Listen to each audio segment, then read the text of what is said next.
17वां अध्याय। अर्जुन उवाच।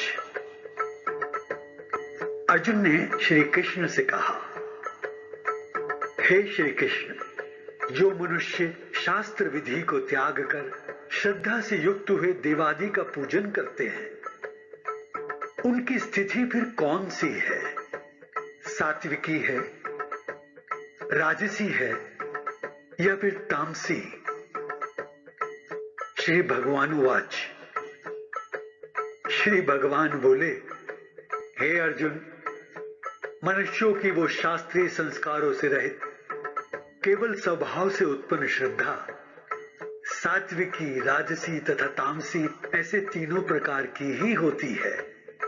उसको तू मुझे से सुन। हे भारत, सभी मनुष्यों की श्रद्धा उनके अंतःकरण के अनुरूप होती है। यह पुरुष श्रद्धामय है, इसलिए जो पुरुष जैसी श्रद्धा वाला है वो स्वयं भी वही है।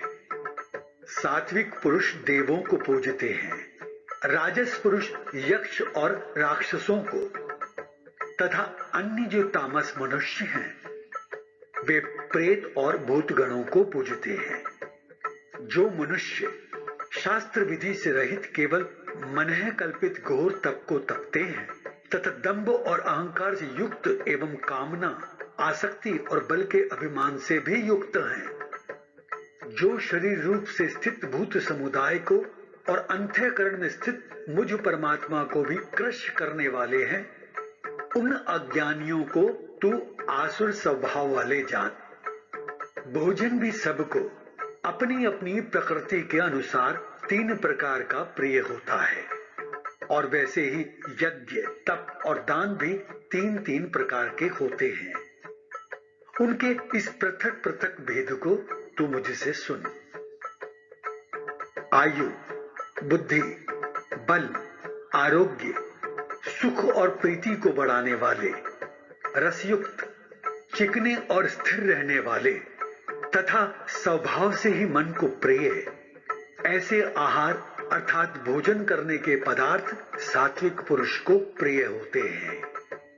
कड़वे, खट्टे, लवण युक्त, बहुत गर्म, तीखे, रूखे, दाहकारक और दुख, चिंता तथा रोगों को उत्पन्न करने वाले आहार अर्थात भोजन करने के पदार्थ राजस पुरुष को प्रिय होते हैं।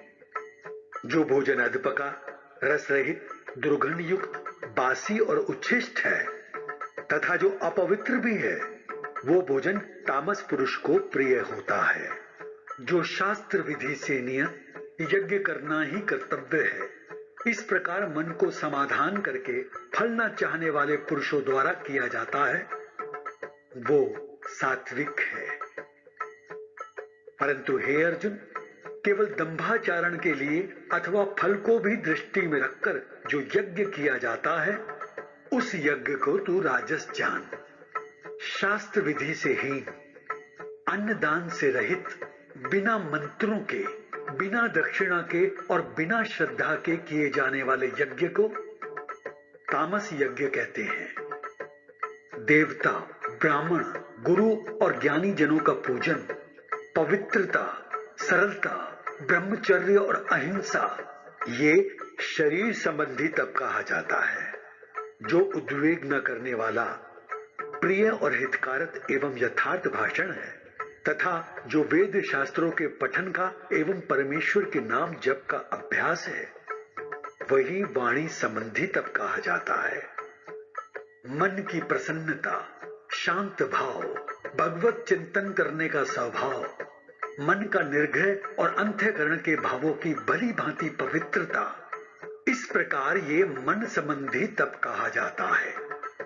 फल को ना चाहने वाले योगी पुरुषों द्वारा परम श्रद्धा से किए हुए उस पूर्वोक्त 3 प्रकार के तप को सात्विक कहते हैं। जो तप सत्कार, मान और पूजा के लिए तथा अन्य किसी स्वार्थ के लिए भी स्वभाव से या पाखंड से किया जाता है, वो अनिश्चित एवं क्षणिक फल वाला तप यहाँ राजस कहा गया है। जो तप मूर्ता पूर्वक हठ से मन, वाणी और शरीर की पीड़ा के सहित अथवा दूसरे का अनिष्ट करने के लिए किया जाता है, वो तप तामस कहा गया है।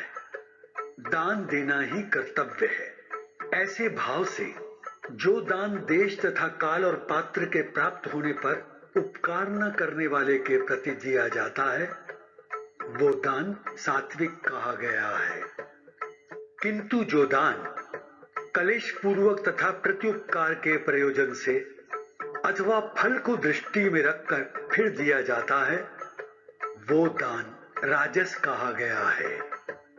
जो दान बिना सत्कार के अथवा तिरस्कार पूर्वक अयोग्य देश काल में और कुपात्र के प्रति दिया जाता है, वो दान तामस कहा गया है।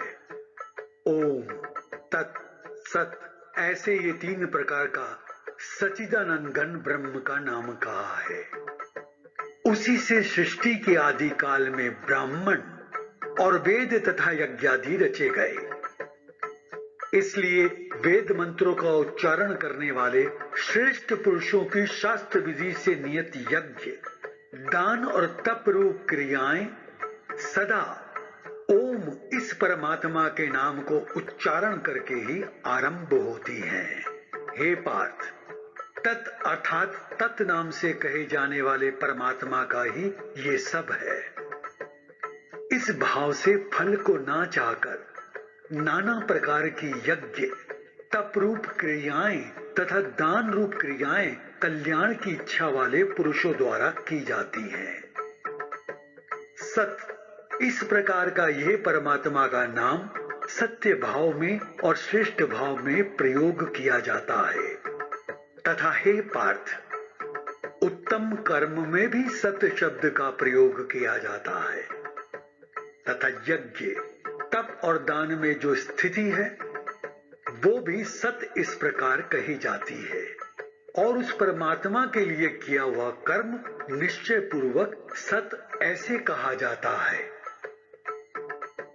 हे अर्जुन, बिना श्रद्धा के किया हुआ हवन, दिया हुआ दान एवं तपा हुआ तप और जो कुछ भी किया हुआ शुभ कर्म है, वो समस्त असत इस प्रकार कहा जाता है। इसलिए वो ना तो इस लोक में लाभदायक है और ना मरने के बाद ही। 17वां अध्याय समाप्त।